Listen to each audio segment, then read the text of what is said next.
નમસ્કાર દર્શક મિત્રો, છેલ્લા કેટલાક અઠવાડિયાઓથી જેની ચર્ચા વાતાવરણને ગજાવતી રહેતી હતી, વાતાવરણને ગરમ રાખતી હતી, એ બિહારના વિધાનસભાની ચૂંટણીના પરિણામોના રુઝાન હવે બધી જ સીટ માટે ઉપલબ્ધ બન્યા છે. જોકે ગણતરી ઘણી ધીમી ચાલે છે અને આખરી પરિણામમાં થોડો ઘણો ક્યાંક ફેરફાર થઈ શકે, પણ જે પ્રકારે એક તરફા જઈ રહ્યા છે રુઝાન, એ જોતા બહુ મોટો ફેરફાર થાય એવી શક્યતા દેખાતી નથી. ત્યારે ધાર્યું તું શું થયું શું, ક્યાં ધારણાઓ ખોટી પડી, ક્યાં ધારણાઓ કરતા વધારે જુદા પરિણામો આવ્યા, એની ચર્ચા માટે આજે આપણે ટેકનોક્રેટ, પોલિટિકલ એનાલિસ્ટ કમ પર્યાવરણવિદ એવા વિદ્વાન શ્રી મહેશભાઈ પંડ્યાને નિમંત્ર્યા છે. મહેશભાઈ એક કરતા વધારે ક્ષેત્રે કાર્યરત છે અને એને કારણે એમની પાસે બહુકોણીય પરિમાણ જોવાનો એક વિશિષ્ટ અનુભવ છે એવું હું માનું છું. શરૂઆતમાં પણ આ અંગે અમારે ચર્ચાઓ થયેલી અને મહેશભાઈ સાથેનો શો આપણે ઓન એર પણ થયો છે. ત્યારે પણ એક મત એવો ચોક્કસ હતો કે પરિણામો એનડીએના તરફેણમાં જશે, એમાં કોઈ શંકા દેખાતી નહોતી એ વખતે. પણ એક તરફા આટલા બધા એનડીએના તરફેણમાં જશે તે પણ નહોતું દેખાતું. એ વાત કબૂલ કરવી જોઈએ. આજે 143 સીટના રુઝાન આવ્યા છે, બહુમતી માટે 122 સીટ જરૂરી છે. એમાં એનડીએને 202 સીટ મળી છે અને મહાગઠબંધનના ફાળે માત્ર 34 સીટ અને અન્ય 7 એમ નગણ્ય. એટલે વિરોધ પક્ષ તરીકે પણ એકદમ સંકોચાઈને બેસવું પડે ગૃહમાં, એ પ્રકારની પરિસ્થિતિનું નિર્માણ થયું છે. અગાઉની વિધાનસભામાં જેટલી સીટ પોતાની પાસે હતી એમાં ભાજપે અત્યાર સુધીના રુઝાન આવ્યા છે તે પ્રમાણે 18 સીટનો ઉમેરો કર્યો છે. 92 સીટ એની જીતતી બતાવાય છે. જેડીયુ 38 સીટનો ઉમેરો કર્યો છે. 81 પાર્ટીએ સૌથી વધારે અકલ્પિત રિઝલ્ટ આપ્યું છે, કારણ કે ચિરાગ પાસવાન 19 સીટનો વધારો કરી અને એકના બદલે 20 સીટ લઈ આવશે એવું કદાચ કોઈ ધાર્યું નહોતું. એનડીએને માત્ર 9 સીટ મળી છે, મહાગઠબંધનને 34 સીટ મળી છે. એક પરિબળ જે પ્રશાંત કિશોરનું બહુ ચર્ચાયું, બહુ ગાજ્યું, એ પરિબળે કઈ રીતે કામ કર્યું છે એ તો વિગતવાર વિશ્લેષણ આવશે ત્યારે ખબર પડશે કે એના ઉભા રહેવાના કારણે, એના ઉમેદવારોના કારણે ક્યાં અને કેટલા ઉમેદવારો ભાજપને ફાયદો કરાવ્યો છે અને મહાગઠબંધનને નુકસાન કરાવ્યું છે. પણ અત્યારે આપણે જે પરિણામો આવ્યા છે તેના મુદ્દાને જ લક્ષ્યમાં રાખી અને એના ઉપરથી જે તારણો નીપજે છે એની ચર્ચા કરવાનું રાખીએ તો એ વધારે યોગ્ય રહેશે. મહેશભાઈ, મારો સીધો પ્રશ્ન છે કે આ ચૂંટણીના પરિણામો તમારી નજર સામે છે.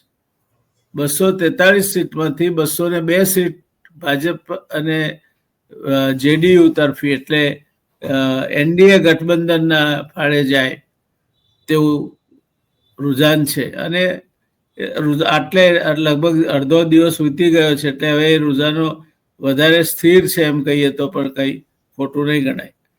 એના જ પરિપ્રેક્ષમાં મહાગઠબંધનનો લગભગ સફાયો થઈ ગયો છે.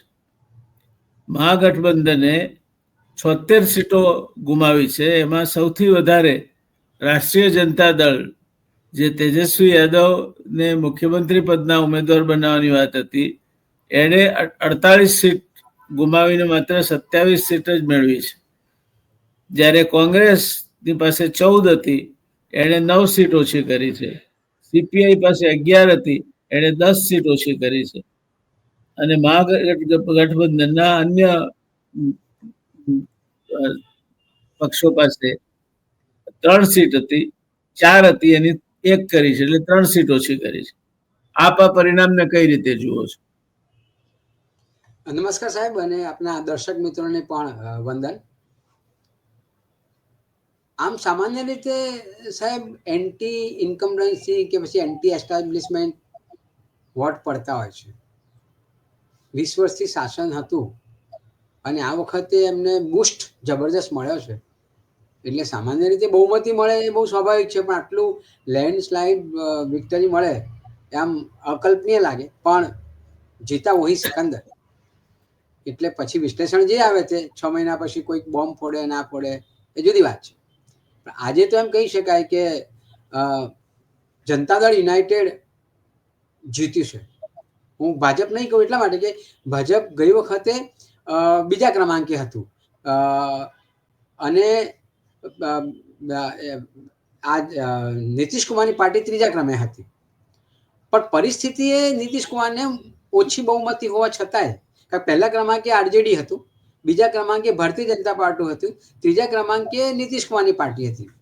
તેમ છતાં નીતિશ કુમાર મુખ્યમંત્રી બનેલા. હવે અત્યારે નીતિશ કુમારની પાર્ટીના લીધે જીત થઈ, કારણ કે જે સરખા ભાગે એમને વહેંચ્યા સીટોની ગણતરી થઈ તે, એટલે જેટલો ઉમેરો ભાજપમાં થવો જોઈએ એટલો નથી થયો. આખી વિક્ટરી જોતા ઉમેરો થયો છે નીતિશ કુમારની પાર્ટીમાં વધારે. બીજો ઉમેરો જે આપણે વાત કરી તે કે જે 5 સીટ હતી ચિરાગ પાસવાનની, એની જગ્યાએ એ 20 ઉપર પહોંચ્યા છે, એટલે એમનો વધારો થયો છે. એટલે નીતિશ કુમારે જમ્પ માર્યો એમ કહેવાય, અને એમણે જમ્પ માર્યો. વાત રહી પ્રશાંત કિશોરની. હવે કેટલા વોટ લઈ ગયા છે અને કઈ બેઠકોમાં કેટલી વોટથી ખૂટ્યા એ તો વિશ્લેષણના અંતે ખબર પડે. પણ એક ચોક્કસ પરિબળ પ્રશાંત કિશોરનું કહી શકાય કે પ્રશાંત કિશોર ભલે એક પણ સીટ નથી જીત્યા, પણ પ્રશાંત કિશોરના લીધે આ વિક્ટરીમાં, આ વિજયમાં, આ એનડીએની વિજયમાં ચોક્કસ મહદઅંશે ફાળો છે. બીજો ફાળો સાહેબ બીજી રીતે જોવા જઈએ તો એસઆઈઆરનું ચકડોળ ચાલતું જ હતું, એનું ચોક્કસ પરિણામ ના આવ્યું સુપ્રીમ કોર્ટમાં. એ કેસ પેન્ડિંગ રહ્યો, ચાલુ જ રહ્યો અને ચાલ્યા કર્યું. બીજી બાજુ જે મુદ્દાઓ જે સુપ્રીમ કોર્ટમાં જવા જોઈએ, જેમ કે તમે આખી ડિજિટલ નથી કર્યું, તમે મતદાર યાદીને સ્કેન કરીને મૂકો છો, એટલે માનો કે જેમ રાહુલ ગાંધી દર વખતે વોટ ચોરીનો મુદ્દો ઉઠાવે છે, આ વખતે પણ ઉઠાવશે 6 મહિના પછી, કારણ કે 6 મહિના જોઈશે એમને તૈયારી માટે, કારણ કે દરેકે દરેક ચેક કરવું પડે. હવે ચૂંટણી પંચ એમ કહે છે કે તમે તાત્કાલિક ફરિયાદ કેમ નથી કરતા? હવે અત્યારે તાત્કાલિક કયા બેઝ ઉપર ફરિયાદ કરે એ તો પછી જ ખબર પડે કે કયા ઉમેદવાર કેટલા નામ બેવડાયા છે કે તેવડાયા છે, કે કેટલા મરી ગયેલા પણ વોટ આપે છે તે, અને 45 દિવસની મર્યાદામાં તમારું સીસીટીવી ઉડી જશે. એટલે જો સીસીટીવી રાખવામાં આવે સતત અને આખી મતદાર યાદીઓ ડિજિટલ કરવામાં આવે તો કદાચ અત્યારે પણ ખબર પડે કે ભાઈ શું બન્યું, અને તાત્કાલિક અસરે તમે ફરિયાદ નોંધાવી શકો. પણ હવે આજે એક જ વ્યક્તિ 10 જુદી જુદી મત વિસ્તારમાં વોટ આપતો હોય એ કેવી રીતે ખબર પડે? એટલે એની ફરિયાદ કેવી રીતે નોંધાવી? એટલે સુપ્રીમ કોર્ટે પારદર્શિતા લાવવા માટે આ કરવાની બહુ જરૂર છે. બાકી હાલ તો એમ જ કહી શકાય કે જીતાવ્યો સિકંદર. બીજું કે ભારતીય જનતા પાર્ટીને અભિનંદન એટલા માટે આપવા પડે કે એમનું માઇક્રો બૂથ મેનેજમેન્ટ જોરદાર હોય છે. એ પછી જે રીતે હોય છે એ વોટ લાવવામાં જેમ કરતા હોય તેમ, કારણ કે આ તો સાહેબ શામ દામ દંડ બધી રીતે લડાતું કોઈ શંકા નથી મહેશભાઈ, આપ 100% સાચા છો. જ્યાં સુધી કોંગ્રેસના સંગઠનનો સવાલ છે, મહદઅંશે કાગળ પર છે. કોંગ્રેસમાં નેતાઓ છે, પ્રજા છે, વચ્ચે કાર્યકરો જે પ્રજાને મતપેટી સુધી લઈ જવા માટે જોઈએ ત્યાં દુકાળ છે, અને કોંગ્રેસ એના જૂના ઢાંચામાંથી બહાર આવવા તૈયાર નથી. એટલે સાહેબ એ જે માઇક્રો બૂથ લેવલની વ્યવસ્થા છે એમને ખબર છે કે કેટલા ખૂટે છે, આપણા કેટલા છે કેટલા ખૂટે છે, એમને પહેલેથી આગોતરી જાણ હોય છે. ખબર પડે તો સ્વાભાવિક છે કે 2 પગે ચાલવા વાળો જે અસ્થિર મગજનો ના હોય અને ધાન્ય ખાતો હોય એ માણસને ખબર પડે કે આ મત વિસ્તારમાં એના વોટ કેટલા છે કેટલા નથી. તો એ વોટ મેળવવા માટે શું કરવું જોઈએ એ રીતિ આ લોકોને આવડે છે. એ પછી ઇલેક્શનમાં શામ દામ દંડ કોણ રોકે છે કોંગ્રેસને, કોણ તેજસ્વીને રોકતું હતું, તમારે બી એવું કરવું હતું પણ એ નથી થઈ શકતું. એટલે આ જેમ રાજાઓ પહેલા જીતી જતા હતા મારામારી કરીને યુદ્ધમાં અને જે જીતતા હતા. હવે અહીંયા શામદામ દંડની નીતિ થાય છે. લોકશાહીને બાજુ પર મૂકી દઈએ આપણે. હાલ તો જીતા વહી સિકંદર કી બાત છે કે જે પણ રીતે જીત્યા છે, જે પણ કાવતરા કર્યા કે જે પણ કર્યું તે પણ એ જીત્યા છે. એટલે ભારતીય જનતા પાર્ટીની જે નીતિ રીતિ જે છે એની વ્યૂહરચના છે એ કામે લાગી. પછી મૌર્ય હોટલમાં ગૃહમંત્રી દુનિયાની ચિંતા કર્યા સિવાય ત્યાં પડ્યા પાછળ રહ્યા એ જુદો સવાલ છે. પણ અલ્ટિમેટલી એમની વ્યૂહરચના સફળ થઈ, એમનું માઇક્રો મેનેજમેન્ટ સફળ થયું, એમને પ્રશાંત કિશોરને જે હાઇલાઇટ કર્યો તે સફળ રહ્યું. એટલે અલ્ટિમેટલી લોકશાહીમાં આ એક લેખે લાગતું હોય છે અને જે ચૂંટણી જીતી જાય એ રાજ કરે અને ચૂંટણી જ મુખ્ય છે લોકશાહીમાં. એ પછી નીતિઓ કે બીજી કે ત્રીજું કાંઈ નથી ચાલતું. અને એટલા માટે સાહેબ એવું કહી શકાય કે એક અગત્યનું રીતે આ થયું. પણ એક મુદ્દો આમાં ચોક્કસ બહાર આવશે કે ભારતીય જનતા પાર્ટીની સાથે જે પાર્ટી હોય છે એ પાર્ટી નેસ્ત નાબૂદ થઈ જતી હોય છે. પણ અહીંયા એવું નહીં બને. નીતિશ કુમારને આ લોકો મુખ્યમંત્રી બનાવવાના હતા જ નહીં, પણ હવે નીતિશ કુમારને મુખ્યમંત્રી બનાવવાની ફરજ પડશે. કારણ કે હજુ રુઝાનમાં આપણે કહ્યું 1-2નો ફરક પડશે. હાલના તબક્કે તો એક બેઠક આગળ છે નીતિશ કુમારની ભારતીય જનતા પાર્ટી કરતા.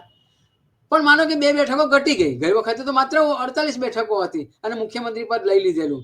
અત્યારે તો બંને સરખા છે એટલે મુખ્યમંત્રીના દાવેદાર છે જ.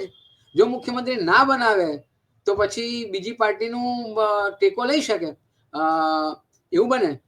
એટલે એક વસ્તુ બની કે અત્યારે જે મહેશભાઈ રુઝાન આવ્યા છે ને એમાં ભાજપના 92 સીટ પર લીડિંગ છે અને જેડીયુ 81 સીટ પર લીડિંગ છે. પણ અગત્યની વાત એ છે કે જેડીયુ એ 38 સીટ ગેઇન કરી છે. ઓકે, ભાજપે 18 સીટ ગેઇન કરી છે. એટલે આખી બિહારની ચૂંટણીમાં જો કોઈ એક રાજકીય પક્ષે સૌથી વધારે ગેઇન કર્યો હોય તો એ નીતિશ કુમારના જેડીયુ એ કર્યું છે. એ હું સમજ છું. મેં એ જ આપને કહ્યું કે નીતિશ કુમારે સૌથી વધારે બેઠકો મેળવી આ વખતે. એ 48 માંથી છેક 81 પહોંચ્યા. એટલે નીતિશ કુમારે વધારે ગેઇન કર્યું છે. અને નીતિશ કુમારના ગેઇનના લીધે ભારતીય જનતા પાર્ટીને પણ ફાયદો થયો છે. ઓવરઓલ જે સાહેબ આ ચૂંટણીમાં વિશેષતા એ રહી કે ભલે લોકો એમ કહેતા હતા કે બિહાર તો રાજકીય રીતે બહુ પાકટ છે, ત્યાંની લોકશાહી બહુ મજબૂત છે, પણ એવું નથી સાહેબ. અત્યારે લોકો એટલા મજબૂર બની ગયા છે, આર્થિક રીતે એટલા કંગાળ થઈ ગયા છે. વિના કારણે જે 10,000 રૂપિયા દરેક મહિલાઓના ખાતામાં નાખવામાં આવ્યા એ બહુ જ અગત્યનું પરિબળ છે. અને જે મહિલાઓની લાઈનો તમે દેખાઈ એ બહુ સ્વાભાવિક છે કે 10,000 રૂપિયા તમને કોઈ કારણ વગર જ્યારે મળતું હોય, કોઈ મહિલા વિધવા થાય છે તો દર મહિને 1200 રૂપિયા લેવા માટે એને મુશ્કેલી પડે છે. એને ફોર્મ ભરવામાં અને મેળવવામાં આ તે. અને એ વર્ષે હજારે અલ્ટિમેટલી 2,000 મેળવી શકતી નથી. હવે 10,000 રૂપિયા એક જ તબક્કામાં ફટાક દઈને કોઈ કારણ વગર મહિલાને મળતા હોય તો સ્વાભાવિક છે કે એની બહુ મોટી અસર પડે. એટલે આના પછીનું વિશ્લેષણ જે છે સાહેબ એ રાજકીય પાર્ટીઓ તો ભૂલી જાઓ, લોકોએ પણ કરવું પડશે. રાજકીય પાર્ટીઓ તો આજે આ જીતી, કાલે પેલી જીતી, કાલે પેલો દાવ રમશે. અલ્ટિમેટલી નુકસાન જે પહોંચી રહ્યું છે લોકશાહીને પહોંચી રહ્યું છે કે તમે ભલે જીતી ગયા પણ 10,000 રૂપિયા તમે શાના માટે આપ્યા, શું કામ આપ્યા? જેમ કે 2017 ની વાત કરીએ, મહારાષ્ટ્રમાં લાડલીબેન યોજના લઈ આવ્યા હતા. મધ્યપ્રદેશમાં એ જ કરેલું. મધ્યપ્રદેશમાં લાડલી બેના લાવ્યા, એમાં સફળતા મળી એટલે ત્યાં મહારાષ્ટ્રમાં લઈ આવ્યા, એ તે કર્યું. હવે એ જ લોકો કહેતા કે રેવડી વેચો છો, મફતની રેવડી વેચો છો. તો આ 10,000 ની એને શું કહેવાય? એને રેવડી કહેવાય, લાડુઓ કહેવાય, કચુંબર કહેવાય, શું કહેવાય એને ખબર નથી પડતી. પણ એ લોકોએ સમજવાની જરૂર છે. અને અલ્ટિમેટલી સર્વોચ્ચ અદાલત પણ આની નોંધ લઈ શકે. ભલે એ સ્વાયત્ત સંસ્થા ચૂંટણી પંચ પર રહીને બધું રહ્યું, પણ એમને પણ એક અધિકાર છે આવો સવાલ કરવાનો. એ સુઓ મોટો લઈ શકે, કારણ કે અલ્ટિમેટલી બંધારણમાં આપેલા કાયદાઓનું વિવેચન કે વિશ્લેષણ કરવું એટલી જવાબદારી સુપ્રીમ કોર્ટની નથી. સુપ્રીમ કોર્ટ બિયોન્ડ આપી છે જવાબદારી, અને સુપ્રીમ કોર્ટ સુઓ મોટો લઈ શકે છે, સુપ્રીમ કોર્ટ બીજી નોંધ લઈ શકે છે. એટલે એ આખું જે સાહેબ બન્યું છે અત્યારે, ઇલેક્શન કમિશન, સુપ્રીમ કોર્ટ, જેમ કે આમ આખો SIR નો મુદ્દો ચાલતો હતો, તો એમાં એમણે કોઈ સ્ટેન્ડ ના લીધું અને કશું ના થઈ શક્યું. હવે 6 મહિના પછી કોઈ અભ્યાસ કરીને ખબર પડે તેનો મતલબ નથી. ગુજરાતમાં ભૂપેન્દ્રસિંહ ચુડાસમા કાયદેસરના હાર્યા, સુપ્રીમ હાઈકોર્ટે ડિરેક્શન આપ્યું, એમને સસ્પેન્ડ કર્યા, એમનું ગેરલાયક ઠેરવ્યું, તેમ છતાંય વિના કારણે સુપ્રીમ કોર્ટે કોઈ પણ તર્ક સિવાય સ્ટે આપી દીધો એ ચુકાદા સામે, અને એમણે 5 વર્ષ એન્જોય કર્યા. તો હવે આ જે બધા મુદ્દા થાય છે, ગુજરાતમાં બીજી એવી 3 સીટો હતી, દ્વારકાની સીટ હતી, કંઈક પંચમહાલની કોઈ સીટ હતી, મોરવા હડફ એવી કોઈ સીટ હતી, આવી 4-5 સીટો હતી સાહેબ. એટલે હા, એટલે હવે આ જીત તો જીત છે, એને ના નહીં, પણ જીત અગાઉ આપણે જોયું જે રીતે, એ પ્રમાણે બધાએ નોંધ લેવી પડે કે ભાઈ આજે તો તમે વેચેલા છો, એ પાર્ટી તો જે કરતી હોય તે કરે, પણ લોકશાહી લોકોની છે, લોકો માટેની છે. જો તમે 10,000માં ખરીદી જતા હોય, હું ગુજરાતની વાત કરતા અટકી ગયો, 2017માં સાહેબ ચૂંટણી નજીક હતી અને દરેક કિસાનના ખાતામાં 2,000 રૂપિયા ત્યાંથી નક્કી થયા, કિસાન સન્માન નિધિમાં. કોઈ વિશ્લેષણ સિવાય બધા જ ખેડૂતોને, એ પછી અમીર ખેડૂત હોય કે ગરીબ ખેડૂત હોય, કારણ કે વિશ્લેષણનો ટાઈમ નહોતો, બધાના ખાતામાં 2,000 પડી ગયેલા. હવે પછી ખબર પડી, એટલે એમને તો ખબર હતી જ કે ભાઈ આ તો મોટા ભાગના મોટા ખેડૂતોને પૈસા મળ્યા છે, એટલે નોટિસો આપી રિકવરીની, કોણ પાછા આપે ને શું કામ પાછા આપે. એટલે આ જે મુદ્દો જે છે રેવડીનો, કે રીતે આ ઓફિશિયલ કાયદેસર મતદારોને વિધિવત રીતે, બંધારણીય રીતે, હું તો એમ કહીશ કે જે ખરીદવાની પેરવી ચાલે છે, ખુલ્લું માર્કેટ છે, અને આ બહુ જોખમી છે લોકશાહી માટે. એટલે હવે તો લોકોએ પણ જાગવાની જરૂર છે, એ છે. પણ અલ્ટિમેટલી હું એમ કહું કે નીતિશ કુમારની પાર્ટીનો વિજય છે. એટલે ગઈ વખતે 48 સીટે મુખ્યમંત્રી બની ગયા હતા, આ વખતે 38 સીટનો વધારો કર્યો છે, તે બહુ મુદ્દો છે. અને પ્રશાંત કિશોરનો સૌથી વધારે વધારો એમણે કર્યો છે.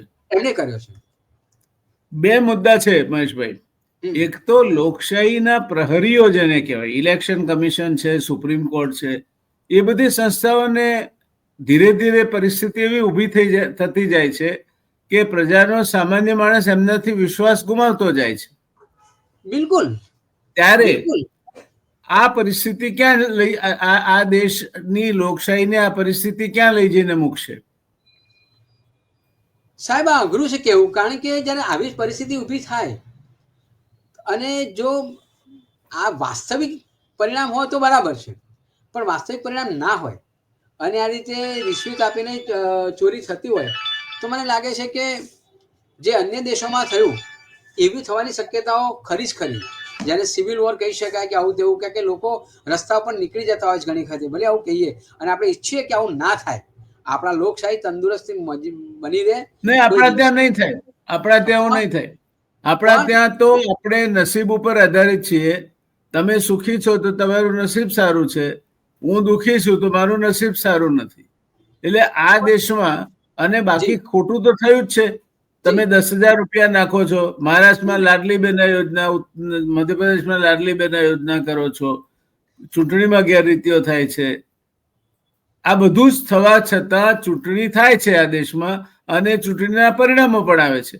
તો એ સહનશીલતા અથવા તો એ સહનશક્તિ લોકોની યાવશ્ચંદ્ર દિવાકરો ચાલશે, કે આ જે સંસ્થાઓ છે, સુપ્રીમ કોર્ટ, ઇલેક્શન કમિશન, એ બધી ધીરે ધીરે પોતાનું અસ્તિત્વ ગુમાવતી જશે. જ્યુડિશિયરી અને જે લોકશાહીના 4 આધાર સ્તંભો છે, ચોથી જાગીર સમેત, એ પોતાની વિશ્વસનીયતા ગુમાવી રહ્યા છે. તો થશે શું લોકશાહીનું? ગુમાવી જ દીધી સાહેબ. એટલે હવે એ નામની કાગળ ઉપરની લોકશાહી રહેશે, બાકી તો રાજાશાહી જ ચાલવાની એવું લાગે છે. કારણ કે સુપ્રીમ કોર્ટનું કોઈ મહત્વ નથી રહ્યું. એ તમે પેગાસિસના મુદ્દામાં લઈ લો, કે રાફેલના મુદ્દામાં લઈ લો, કે તમે અત્યારના મુદ્દામાં જ્યારે ચૂંટણી શરૂ થઈ જાય ત્યારે ઇલેક્ટોરલ બોન્ડ્સ નો મુદ્દો લો, એનો મુદ્દો લઈ લો. તમે એ બધા મુદ્દા લઈ લો તો શું કરો છો તમે? અત્યારે એસઆઈઆર નો મુદ્દો ચાલતો હતો, તમે વોટ ચોરીના આટલા જાહેરમાં મૂકવામાં આવ્યા છે, તો સુપ્રીમ કોર્ટે એની નોંધ લેવી જોઈતી હતી. કારણ કે ત્યારે સુપ્રીમ કોર્ટમાં તમે આ મુદ્દાને લઈને જાઓ તો આટલા બધા ડોક્યુમેન્ટોને કેવી રીતે તમે મૂકી શકો, એ સવાલ છે. પણ સુપ્રીમ કોર્ટ જાતે કેમ એના આંખ કાન નાક ગળું નથી આપ્યું? એ કેમ નથી જોતું? અહીંયા માત્ર 2 આખલાઓ ઝઘડતા હોય રોડ ઉપર તો બી સુપ્રીમ કોર્ટ સુઓ મોટો લઈને પશુઓની મુદ્દાઓની વાત કરતા હોય, કે કોઈક નાના કોઈક ઈમેલ થી પણ એને લઈને સુઓ મોટોની વાત કરતા હોય, સાબરમતીના પ્રદૂષણને લઈને પણ જો સુઓ મોટો દાખલ થતી હોય, તો પછી આટલા મોટી લોકશાહીમાં આ બધું ચાલતું હોય. એસઆઈઆરની તો પિટિશન પેન્ડિંગ હતી સાહેબ, એ પેન્ડિંગ હતી તેમ છતાં ઇલેક્શન તો જાહેર થયું નહોતું, તો પછી સુપ્રીમ કોર્ટ એને રોકી પણ શકી હોત કે ભાઈ ઉભા રહો, આ એસઆઈઆર નો મુદ્દો પતાવી દેવા દો, પછી તમે આ ચૂંટણી કરો. હવે તમે આ ચાલુ થઈ ગયું છે એટલે સુપ્રીમ કોર્ટ મને ખબર નથી કે એની કેવી રીતની ટીકા કરવી કે ના કરવી, પણ ટીકા તો થઈ શકે. સુપ્રીમ કોર્ટ નું જે વર્તન છે તે એબાઉ સ્ક્રુટિની નથી, એબાઉ ડાઉટ નથી કે એ ગણેશોત્સવમાં પ્રધાનમંત્રી શ્રી એમના ઘરે જાય, ચીફ જસ્ટિસના આરતી ઉતારતા ફોટા વાયરલ થાય, એટલે પ્રીમેન્ડેટેડ વસ્તુ. એક જજને ત્યાંથી નોટોના બંડલ પકડાય, જો બીજા સામાન્ય માણસના ત્યાંથી પકડાયા હોત તો એને ડીઆરઆઈ વાળાએ પકડીને જેલ ભેગો કરી દીધો હોત, તો હજુ બહાર ના નીકળ્યો હોત, તો એને કઈ ના થાય, એ જજ મસ્તીથી પગાર ખાઈને નિવૃત્ત પણ થઈ જશે. એટલે આ દેશમાં એક એવો સમર્થ વર્ગ છે કે જેને ન્યાય નામની વસ્તુ લાગુ જ નથી પડતી. અને સાહેબ કયો જજ હિંમત કરશે? એક જજને ભરી કોર્ટમાં ચંપલ ફેંકાય તો એને કશું જ ના થાય, તો પછી તો કયો જજ હિંમત કરવાનો છે? એ તો હું નાટક છે એમ કઉ છું, કારણ કે કોર્ટમાં કાયદોની વ્યવસ્થા જોવાની ફરજ પોલીસની છે, અને એ પોલીસ હાજર હોય ત્યારે સુપ્રીમ કોર્ટના ચીફ જસ્ટિસને કહેવાનો કોઈ અધિકાર નથી, એમનો અંગત મત છે કે એને માફ કરી દો. પણ કાયદાનો ભંગ થયો છે એનું કોગ્નિઝન્સ લઈને પોલીસે જાતે ફરિયાદી બનીને આરોપીને પકડવો જોઈતો હતો. કરવો જ પડે. મને પોતાને મારી જાતને મારવાનો અધિકાર ના હોય, અને એ સુપ્રીમ કોર્ટનું વર્ડિક્ટ નથી, એ તો એને માનવતા બતાવી કે ભાઈ એને માફ કરી દો, બરાબર. પણ પોલીસે પોલીસનું કામ કરવું જોઈએ કે કોર્ટમાં પોલીસની સુરક્ષાની વચ્ચે જ્યારે ચંપલ ફેંકાય, it's a failure of law and order. એ જજની વાત જ છે નહીં, એ કોઈ પણ એક્સ વાય ઝેડ માણસ ઉપર પણ થાય, બરાબર. તો એને એ જો ના થતું હોય તો લોકોને પછી વિશ્વાસ જ ના પડે. ને કયો જજ હિંમત કરીને જજમેન્ટ આપશે? કોઈ જજની હિંમત નથી, કારણ કે કોઈ જજનું ખૂન થઈ જતું હોય, એનો કેસ સુપ્રીમ કોર્ટ પોતે કાઢી નાખતું હોય, તો કયા જજની હિંમત છે કે એ પોતાની સલામતીના ભોગવ્યા કરે? અને એવા કેટલા લોકો છે કે જે પોતાની સલામતીની પરવા કર્યા સિવાય બી આવા જજમેન્ટ આપે? એટલે with all due respect and regards for the honorable apex court of this country, I think we the civilians are losing faith in their capabilities to hold the constitution and implement the constitution as it is mandated by Baba Saheb Ambedkar and his colleagues. Agree, fully agree સાહેબ. કારણ કે હવે મુશ્કેલી જ છે. અને તમે ચૂંટણી પંચ સાહેબ આટલી બધી ફરિયાદો છે, તો મારું એમ કેવું છે કે હવે તો બિહાર બી જીતી ગયા છો. રાહુલ ગાંધીને કાલે જેલમાં મોકલી દો ને. રાહુલ ગાંધીએ જો વોટ ચોરીની ખોટી વાતો કરી હોય, ચૂંટણી પંચને બદનામ કરવાનો પ્રયત્ન કર્યો હોય, લોકશાહીને બદનામ કરવાનો પ્રયત્ન કર્યો હોય, તો પછી રાહુલ ગાંધીને જેલમાં કેમ નથી મોકલતા? આ મુદ્દામાં દેશને ગેરમાર્ગે દોરવા માટે છે. આ બી ચૂંટણી પંચની જવાબદારી છે. તમે નાની બાબતોમાં બૂમો પાડો છો, તો આટલો મોટો આક્ષેપ તમારે મૂકે છે, તો કેમ તમે એને જેલમાં નથી મૂકતા? અને એટલા માટે પછી સાબિત એવું જ થાય ને કે એમાં કાંઈ નથી. એટલે લોકશાહી તો આપણે ધીમે ધીમે ગુમાવી રહ્યા છે. મીડિયા તો આપ જુઓ છો કે મીડિયામાં તો એક જે રીતે વાજિંત્ર વાગી રહ્યું છે, એક પક્ષીય વાજિંત્ર વાગી રહ્યું છે, એ પ્રમાણે બહુ નિરાશા થાય છે કે હવે શું. એટલે ફરીવાર રાજા તો લોકપ્રિય હોતા હતા, બધું હોતું હતું, પણ હવે તો આ તો અને લોકોના પ્રિય રાજા હોતા હતા, લોકોને ગમતા રાજા હોતા હતા. હવે તો એવું નથી કે એ જે રાજા બેસશે એ રાજા લોકોના પ્રિય કઈ રીતે આવશે તે પણ નક્કી નથી. પણ મહેશભાઈ, આ પરિસ્થિતિમાં આ જે બિહારની ચૂંટણીના આવા પરિણામો આવ્યા, જે એક તરફા પરિણામો છે, સ્ટીમ રોલર મેજોરિટી છે, એની અસર આવનાર ઉત્તર પ્રદેશની અને દેશની લોકસભાની ચૂંટણી પર શું પડશે? જો સાહેબ આ એસઆઈઆર નો મુદ્દો બરાબર ડીલ ના થાય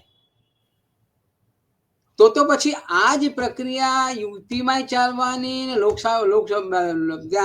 લોકસભાના ઇલેક્શનમાં ચાલવાની, અને નજીકના ભવિષ્યમાં કદાચ વન નેશન વન ઇલેક્શન આવી જાય, મહારાષ્ટ્રમાં પણ ચાલશે અને મહારાષ્ટ્રમાં તો આ વન નેશન વન ઇલેક્શન આવી જાય પછી તો જે 40 વર્ષ કે 50 વર્ષ કે જેટલા વર્ષને જેટલું હોય તે ચાલવાનું, કારણ કે પછી તો કોઈ મુદ્દો જ નથી રહેતો ને, બધું નકામું થાય, સુપ્રીમ કોર્ટ નકામી થાય. અને જો એસઆઈઆર નો મુદ્દો બરાબર ના હોય, તમે ડિજિટલ પેલી વોટર લિસ્ટ ના આવે, તમારા સીસીટીવી કેમેરા ના આવે, તમે જે 6 વાગે વોટ બંધ થઈ જાય પછી જે ટોકન આપવામાં આવે છે એ ટોકન સાચવી રાખવાની પ્રક્રિયા જો ના થાય તો પછી પૂરું થઈ ગયું સાહેબ.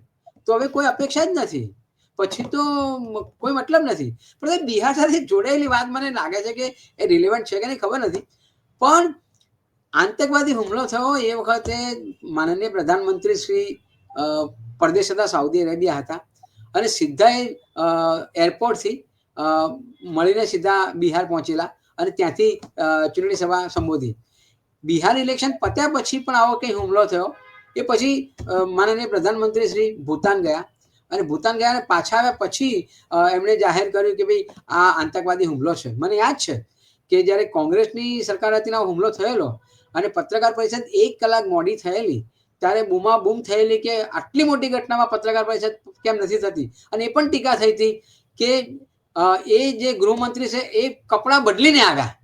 આટલી મોટી બવાલ ને તોફાનો આખા દેશમાં મચેલા, જ્યારે આજે લોકો પણ શાંત છે, કોઈ પત્રકાર પરિષદ નથી, કોઈને કંઈ ખબર નથી, 48 કલાકે કેબિનેટ નિર્ણય કરે છે કે આતંકવાદી હુમલો છે.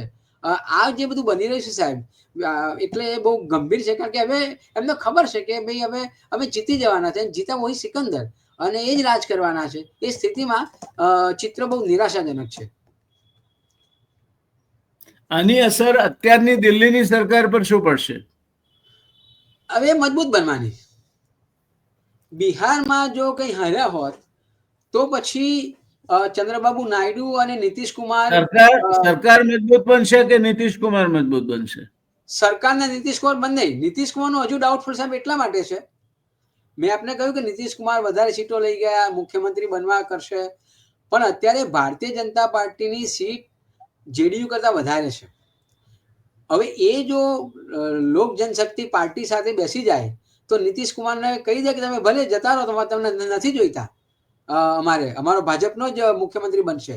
એટલે નીતિશ કુમાર મજબૂતી કરવા પ્રયત્નો કર્યા છે, એમની સીટો વધારી છે, 48માંથી 38 વધારી એમણે, પણ તેમ છતાંય માનો કે એમને હવે ભારતીય જનતા પાર્ટીની ઈચ્છાઓ તો જ એમને મુખ્યમંત્રી બનાવશે, બાકી ના પણ બનાવે, કારણ કે એમની સીટો દિલ્હીમાં નીતિશ કુમારનું વજન ઘટશે કે વધશે?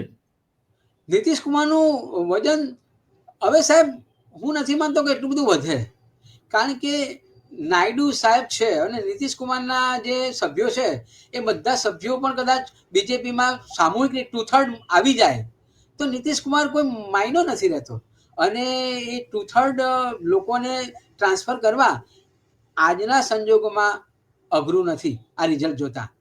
એટલે મને લાગે છે કે આ બિહારના ઇલેક્શનના લીધે કદાચ જે 240ની બેઠકો છે એની જગ્યાએ 272 બેઠકો સુધી એકલા હાથે પહોંચે તોય નવાય નહીં, કારણ કે 2/3 મેજોરિટી આખા પાર્ટીની બદલી નાખે, અને આ તો એમને બૂસ્ટ મળી ગયો. એ ચંદ્રબાબુ નાયડુમાં પણ થઈ શકે એમ છે, અહીંયા પણ થઈ શકે એમ છે. એટલે નીતિશ કુમાર પ્રયત્ન કરે છે સસ્ટેનેબલ થવા માટેનો, પણ દિલ્હીની સરકાર વધુ મજબૂત બની છે. એટલે આપ નીતિશ કુમારનું ભાવિ હજુ પણ પ્રશ્નાર્થ ચિહ્ન વાળું માનો છો? જોનો તે છે, કારણ કે ગઈ વખતે સાહેબ એટલી બેઠકો નહોતી, કારણ કે આરજેડીની બેઠકો વધારે હતી, એટલે ભારતીય જનતા પાર્ટીની મોટી પાર્ટી હોવા છતાંય, બીજા નંબરની પાર્ટી હોવા છતાંય નીતિશ કુમારને મુખ્યમંત્રી બનાવવા પડેલા. આજે સ્થિતિ નથી. એટલે આજે નીતિશ કુમાર કદાચ શરૂઆતમાં બને એવું કે મુખ્યમંત્રી બનાવે, પણ પછી કેટલો સમય લાંબો ચાલશે એ ખબર નથી. ટૂંકમાં અને સમિંગ અપ, અને અને સાહેબ એક મિનિટ, અને નીતિશ કુમારની સ્વસ્થતા એ ભારતીય જનતા પાર્ટી ઉપર આધારિત છે કે નીતિશ કુમાર માનસિક રીતે સંતુલિત છે કે નહીં, શારીરિક રીતે સંતુલિત છે કે નહીં, એ પણ ભારતીય જનતા પાર્ટી નક્કી કરશે. એટલે એવું આપણે તારણ કાઢી શકીએ કે આ ચૂંટણીના પરિણામોથી નીતિશ કુમાર નબળા પડશે, એમની બાર્ગેનિંગ કેપેસિટી ઓછી થશે. બિલકુલ બિલકુલ. પણ અને ભાજપ નાયડુ બનાવશે શરૂઆતમાં. અને નાયડુ નાયડુ નબળા પડી જવાના, કારણ કે જે રીતે બિહારમાં એમણે બતાવ્યું, જો અત્યારે એ જીતી ગયા હોત, નાયડુ તો આપ સાહેબને ખબર હોય તો બિહારના ઇલેક્શનની પહેલા એ દિલ્હી જઈને બાર્ગેનિંગ કરી આવ્યા, કારણ કે એમને બી ખબર હતી કદાચ બિહારમાં જો સ્થિતિ ઊંધી પડે અને આ સરકાર ના રહે તો જેટલું મેળવાય એટલું મેળવી લઈએ, એટલા માટે જઈ આવ્યા. પણ હવે નાયડુ પણ એમની પણ ડબ્બામાં આવી જશે બિલ્લી. સો ઇન શોર્ટ, જે કંઈ પરિણામો બિહારની ચૂંટણીના રુઝાન અત્યારે આવ્યા છે બતાવે છે, એ જોતા ભારતીય જનતા પાર્ટી મજબૂત બનશે, એનડીએ ગઠબંધન મજબૂત બનશે, લોકસભામાં જે અત્યાર સુધી ખોળંગાતી ચાલતી તેના બદલે હવે સ્વસ્થતાપૂર્વક ચાલી શકશે, અને આવનાર ચૂંટણીઓમાં પણ સુપ્રીમ કોર્ટ અને ઇલેક્શન કમિશન આ જ રીતે કામ કરશે. એટલે આ પરિસ્થિતિમાં પણ કંઈ ઝાઝો બદલાવ આવે તેવું દેખાતું નથી. એટલે આ સંયોગોમાં ભારતીય લોકશાહી એ એક એની વિશ્વસનીયતા પર કુઠારાઘાત થાય તેટલી હદ સુધી એ ગવાય છે એમ કહેવામાં જરા અતિશયોક્તિ નથી. બિલકુલ બિલકુલ. અને મને એવું પણ લાગે છે કે આ સ્થિતિ હોય તો બીજી કોઈ રાહ જોયા સિવાય વન નેશન વન ઇલેક્શન આવી જાય તો પણ નવાય નહીં. અચ્છા, હા, એ પછી તો એમેન્ડમેન્ટ કરવા માટે પૂરતી સંખ્યા થઈ જાય તો કોઈ વાંધો નહીં આવે. જી ઠીક છે મહેશભાઈ, ધન્યવાદ આપે સમય આપ્યો એ માટે. અને આપણે તો સાથે જ છીએ, વખતો વખત આ જે કંઈ પરિણામો આવે છે, જે કંઈ ડેવલપમેન્ટ થાય છે એની ચર્ચા તો કમસે કમ કરતા રહીશું. બિલકુલ. હજુ ચર્ચા કરવા ઉપર હજુ સુધી કોઈ નિયંત્રણો નથી, અને આપણો એવો કોઈને તરફેણમાં કે કોઈની વિરુદ્ધમાં પ્રી મેન્ડેટેડ ચર્ચા કરવાનો ઈરાદો નથી. This is purely an academic discussion, અને એ કરતા રહીશું. એ સાથે આપનો ખૂબ ખૂબ આભાર, અને વહેલામાં વહેલી તકે પાછા આપણે ફરી મળીએ એવી શુભકામનાઓ સાથે મારી વાતને વિરામ આપું છું. આપ અમારી સાથે જોડાયા એ માટે આપનો અને અમારા રિયલ ડિબેટના દર્શક મિત્રોનો ખૂબ ખૂબ આભાર. જય જય ગરવી ગુજરાત, જય જય ગરવી ગુજરાત.